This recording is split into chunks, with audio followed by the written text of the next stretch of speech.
And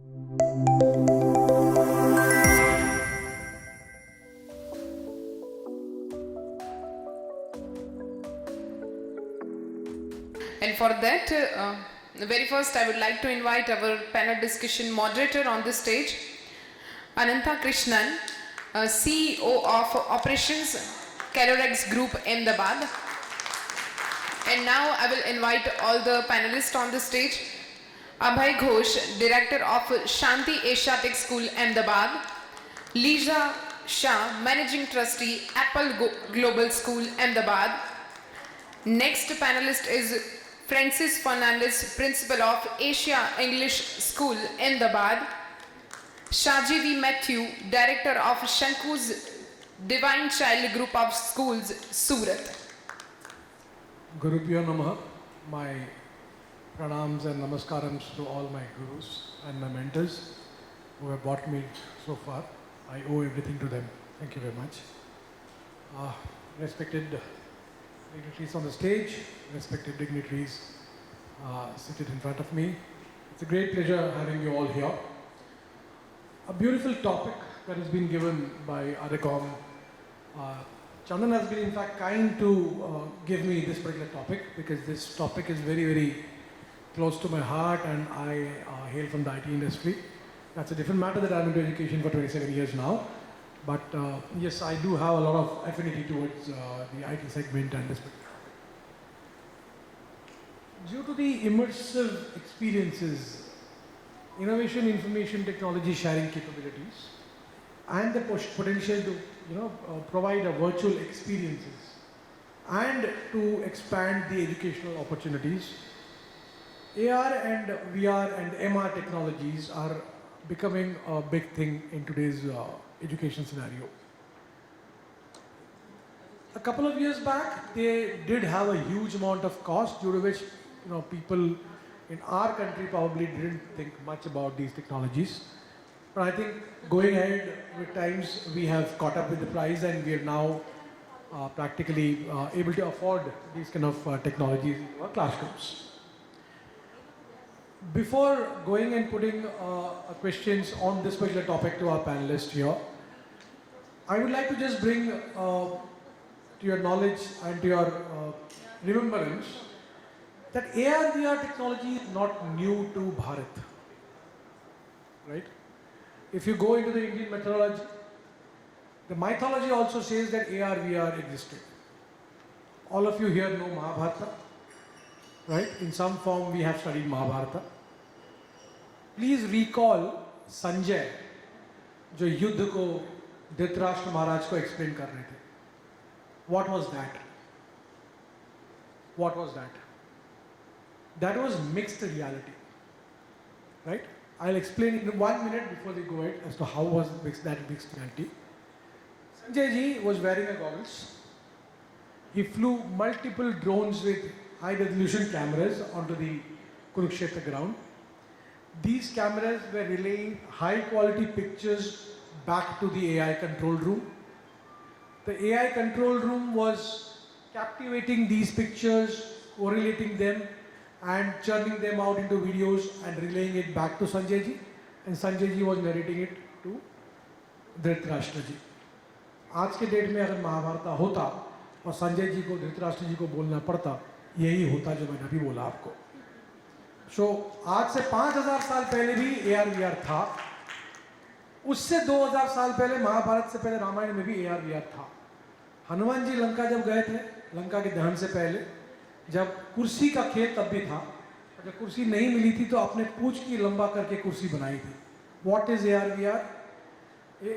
AR/VR is nothing but augmented reality, mixed reality and virtual reality. जो object है उसी को augment करके आप एक वर्चुअल रियलिटी बना रहे हो. जो है उसी को वर्चुअली ऑग्यूमेंट कर रहे हो, right? So going ahead with this topic, we all know that AR/VR is today's latest trend and it is definitely a good thing in education. So let us first understand, right, from Liza ma'am, right, how can AR/VR benefit us, one, right, and how can the gamification part of AR/VR help us in education to understand from complex topics, right? And how do we immerse these technologies into the classroom? Yeah, hi. Liza ma'am is the managing trustee of the Apple Global School, Ahmedabad. Please, ma'am. Yeah, hi, good evening all. A wonderful concept of Ramayana Mahabharata bringing to this. In India, before 2 years, situation was little different. But after COVID, I feel each and every corner of India, each and every person, whether literate, whether illiterate, they know how to use technology. I think within these 2 years, whatever minus points we don't want to discuss it, we want to forget it. But after COVID, we must say all this technology can play a very important role actually in Indian education system. Because we have reached to each and every corner of India, in each and every village. भी हमारे जितने भी सब्जी वाले हैं उनके पास mobile है और अब तो स्मार्टफोन्स है. अभी हम लोग ऑर्डर भी व्हाट्सएप पे देते हैं. That means they are actually giving their children also similar kind of facility. So ये जितनी भी चीज़ें हैं, because all kind of schools cannot provide them. They don't have teachers which our schools have. They don't have those kind of facilities, maybe labs, everything. So AR, VR, ये जितनी भी चीज़ें अभी सालों से है. It's not like new. Since last 5-10 years in our schools it is running. But now to take Indian education system to a next level, I think this thing is very very useful. Another thing is जो हमारे पहले तो fail होने वाला जो बच्चा था वो फेल हो जाता था. With this gaming in education, they are giving them opportunity to reappear. So now there is no failure, it's a trial and error and then just go ahead.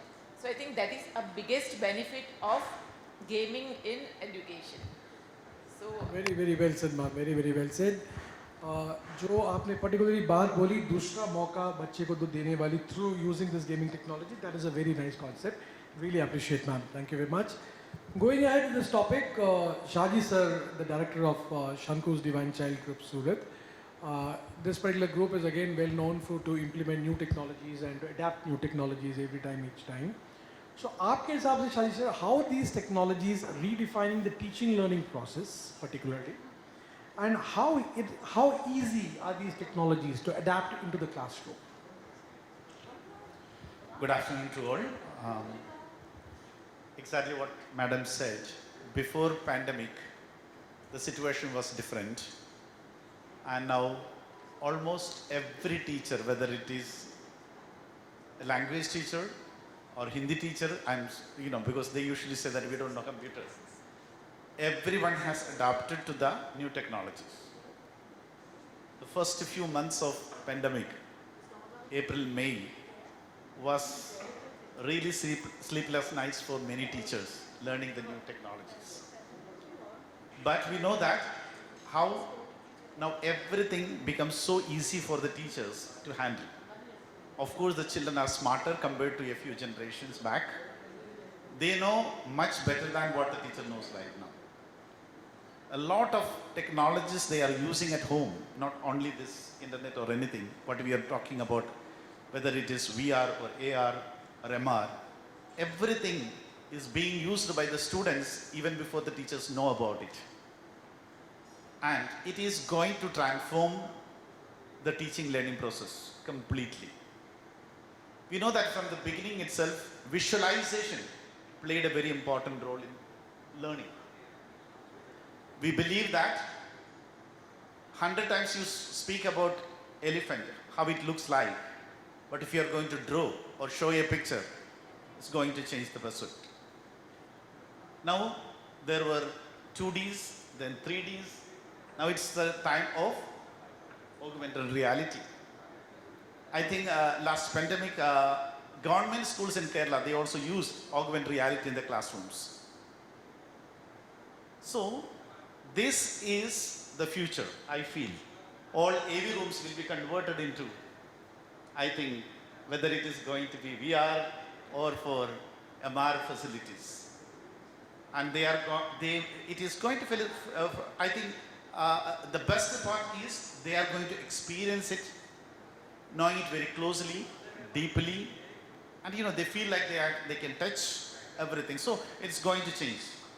It is the future, I feel. It is the future of next learning level, sir. Very, very well said, Shaji sir. And particularly I like about the experience part that you said, right? So the visual experience that they get is immensely great, and that cannot be, in fact, paralleled by any other system or mechanism. Very, very well said, sir.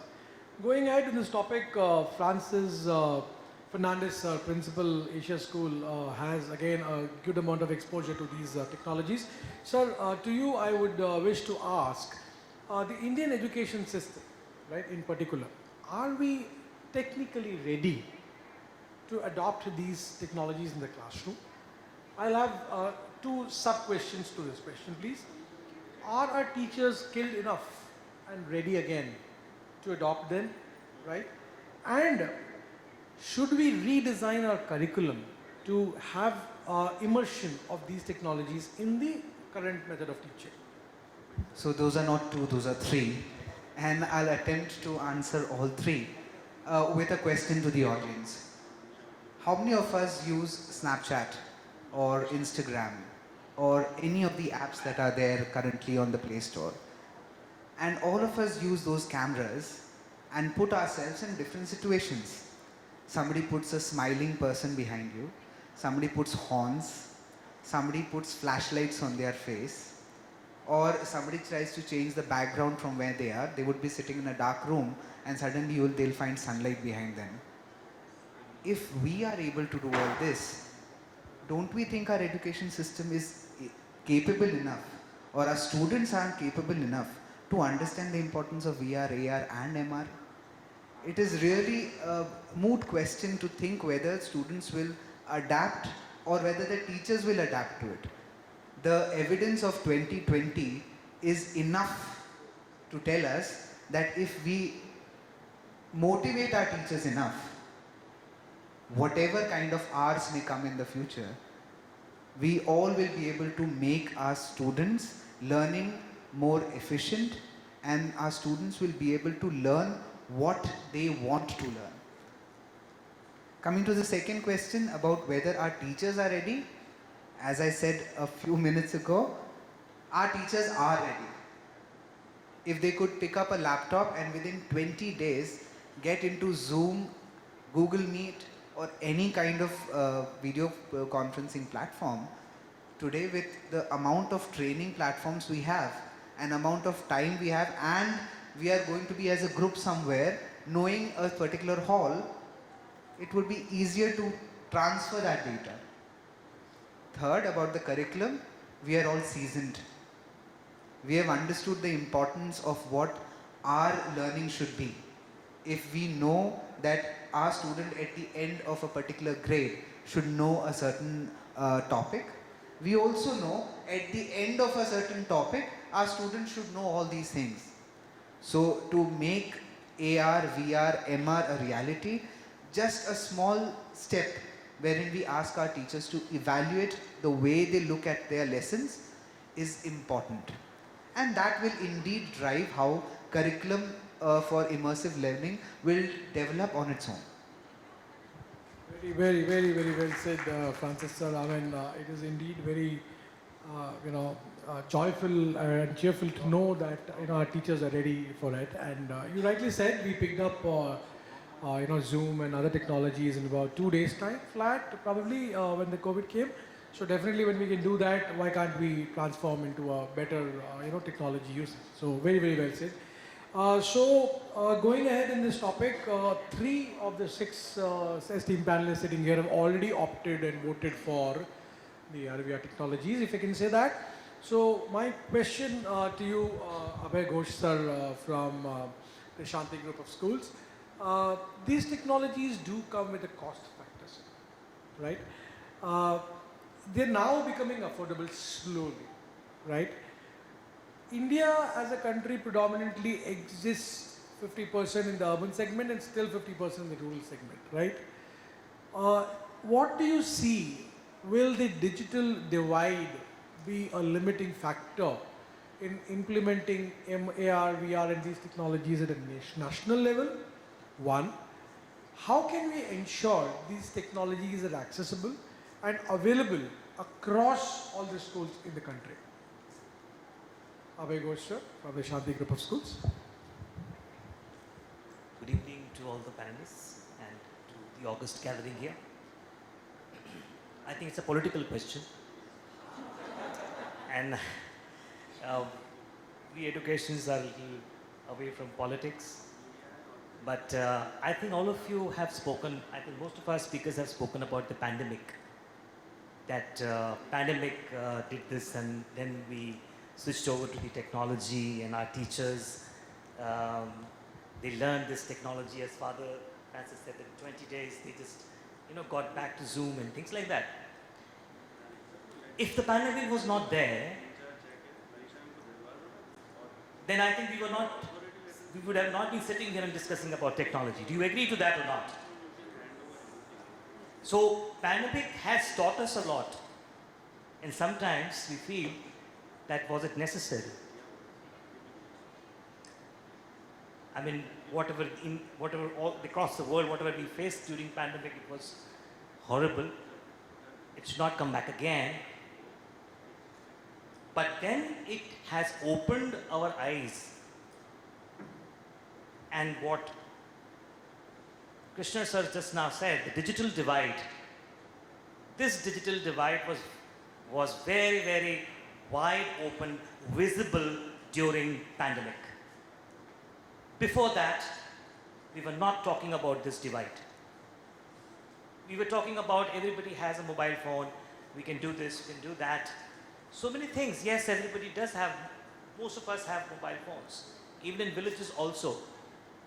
200 million users are rural users of mobile phones out of approximately 600 million users.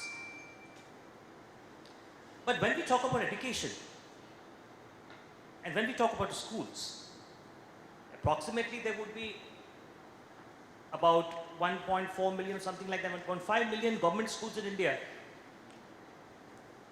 And in those schools, maybe 20% of them may be having computer labs. 20 to 30% may be having computer labs. Rest don't have.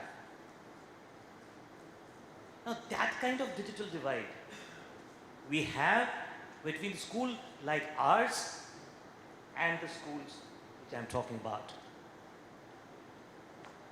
And so I think what needs to be done is, it's not only that everybody should have a mobile phone or the gadgets.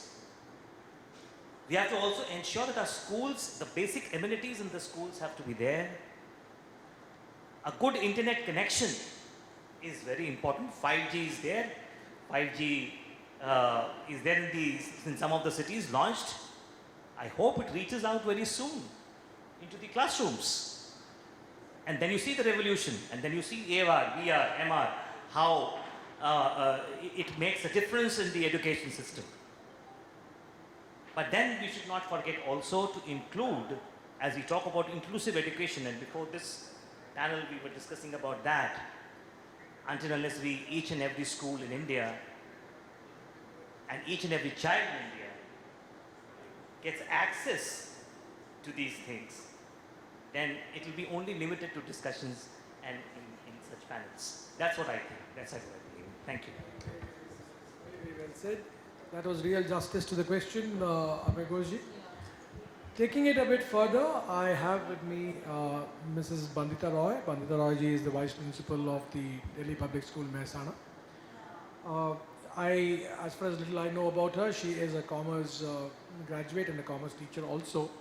So this question particularly pertains to you, ma'am. Is STEM education, AR, VR is possible, right? Because it's easier to cover the concepts, right? So what happens to this kind of technology when it comes to subjects like languages, sports? And I particularly ask this question to you because your school is going to be one of the leading sports schools in the country, right? So what about sports? And how about psychology? How about economics, commerce, accountancy? How do you deal with these concepts through AR, VR in the classroom? Thank you, sir. That is really a very good and relevant question. Adding on to what all we have discussed so far, it's the mindset that is more important. The moment we take away that mind block. See, a few years back, maybe 10 to 12 years back, we had that mindset. Oh, only a science or a maths student can learn about computers.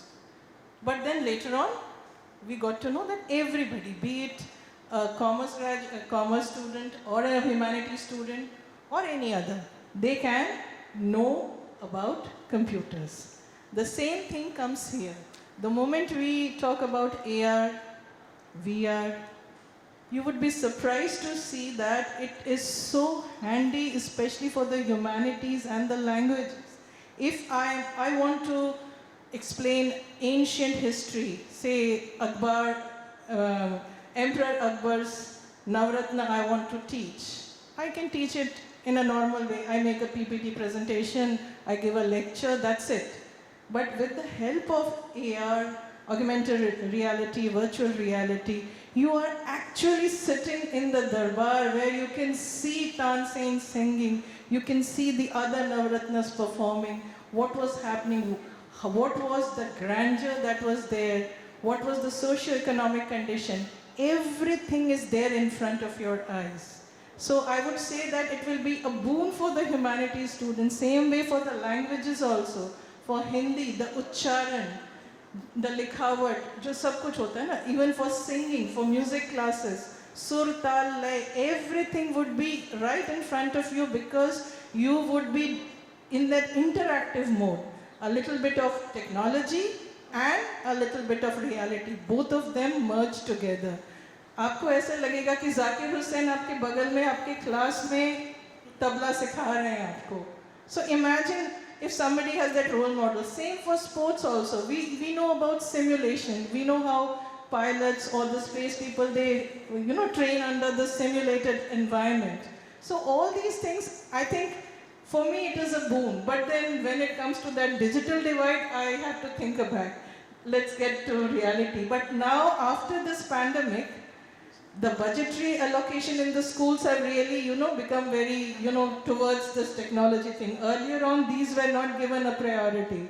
Other things were given a priority. So maybe that is something. So, and for the commerce student, a banking operation, business studies student, the case studies which we, simply read in a CBSE question paper, you will see a case study of 1.5 pages is written and then you have to find out the answer and write it. Now the case studies happen right in front of you. You will imagine that maybe वो हर्षद मेहता आपके सामने खड़ा हुआ है और आपको बेवकूफ बना रहा है, मगर उसके बाद, and then you answer all the questions. So for me, I think as an educator, augmented reality, if everything falls in place, and if the students are willing to learn, and if the mental block is not there, this will be a boon for the students and in the education sector. Thank you. Really is your sense of visuality. Tansen ji aapke saath ga rahe hain. I mean, can anybody really think about it? I mean, it's superb. And what was that? Zakir Hussain sahab. Metaverse. Naturally, it is social media and metaverse. All Zakir Hussain sahab ga rahe hain. Aap ga rahe ho, Zakir Hussain sahab aapke saath tabla baja rahe hain. But that was also great. And you also said you're learning from the great bull Harshad Mehta ji. I mean, that's also, of course, the country didn't, I mean, that was a negative thing, but there never is. Yeah, there's a lot of things to learn from everybody, absolutely. Very, very well said. One open question to all the panelists. We have about 5 minutes to go. I would need just about 2 minutes to wrap it up in the end. One final question. I have always been taught in school, excess of everything is bad, right?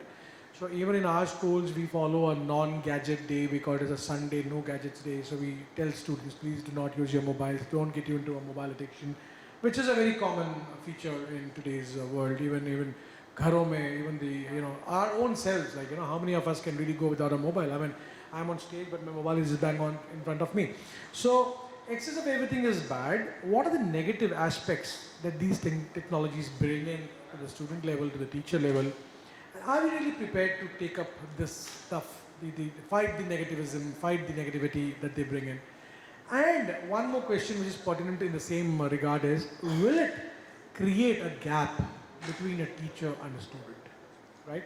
So this question is an open question, the panelists can take it, the audience can take it, anybody want it. Alright, so we have Mr. Agrawal wanting to take it. Yeah, please go ahead sir, Yeah. Can he please be given a mic, if you don't mind? Can he please be given a mic?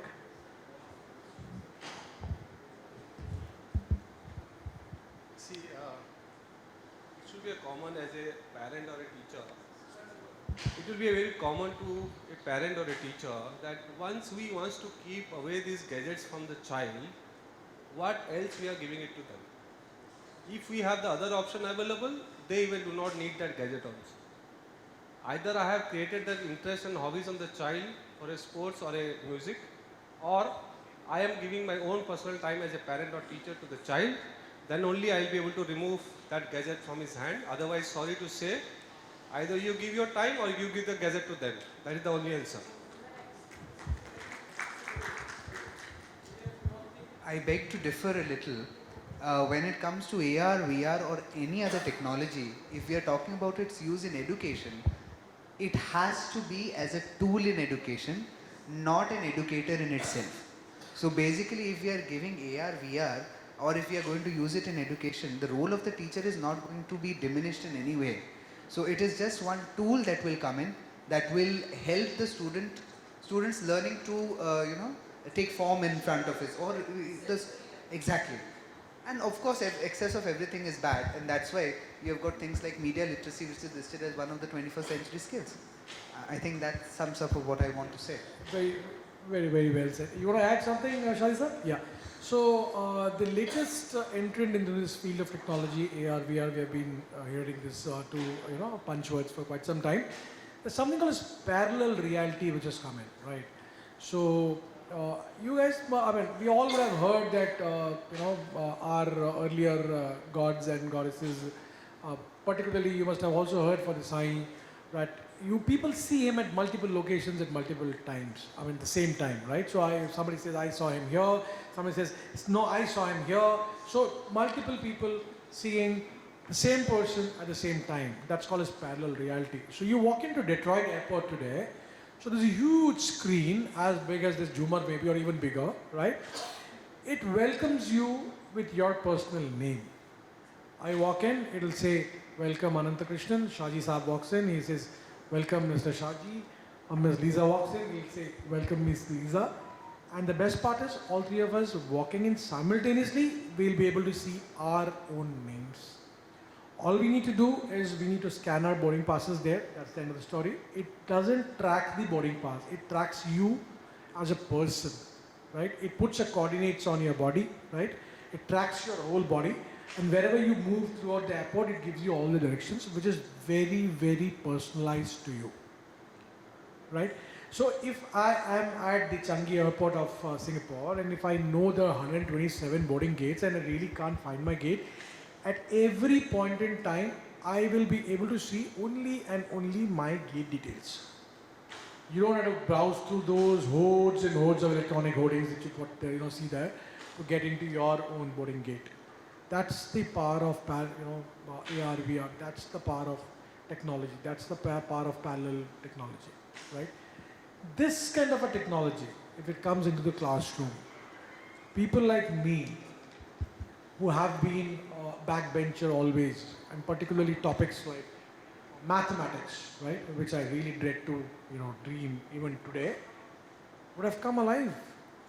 Probably it would have given me a better prospect in life. Yeah, as you rightly said, it should be used to a limited effect. I respect what Ms. Francis said. Use it to the limited level as an educator's tool and as an educating tool, not beyond that. So a limited usage, a proper monitored usage, a proper scaled usage after having gone through the upskilling process for the teachers, I think would make a lot of sense in bringing these kind of technologies into the Indian education system. It's a great pleasure being you all. I thank the panelists here, each and every one of you personally, of having taken time and coming out here. It's great, happy to moderate this session. Thank you very much for this opportunity. Thank you.